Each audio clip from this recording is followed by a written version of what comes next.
топтың атын және топтың ережесін таныстыру керек. Программа тобынан бастаймыз.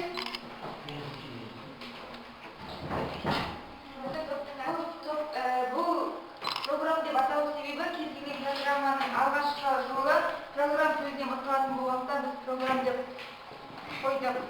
Программа тобының ережесі дараланбау, яғни бір-біріне жем сұрақтарға нақты жауап беруіміз керек, үшінші көмектесуіміз керек, төртінші бастысы бірімізді болуымыз. Келесі оператор тобының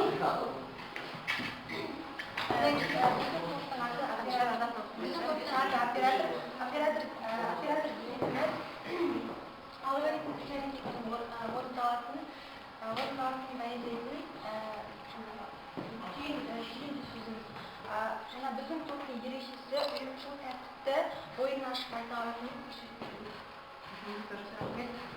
ережесі әйелі істеу керек. Паскаль тобы қандай? Паскальдың 1968-1971 жылдары швейцарлық ғалым Николас Флер оқып үйренуге қолайлы ұсынған болатын. Біздің тобымыздың ережесі әр сұраққа ойланып дұрыс жауап беруге тырысамыз. Біз ұйымшыл болады. Ұйымшыл болуға Келесі реал тобының ережесі. Біздің топтың аты реал, нақты деген мағынаны білдіреді. Реал тобының ережелері сабақ барысында ұжымдық танытып, бірігіп әрекет ету.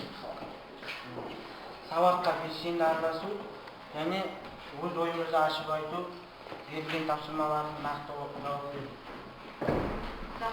Енді осы ережелер бойынша бірімізге 2 жұлдыз, бір тілегімізді айтып жіберейік. Түсіндіру барысында бір-бірін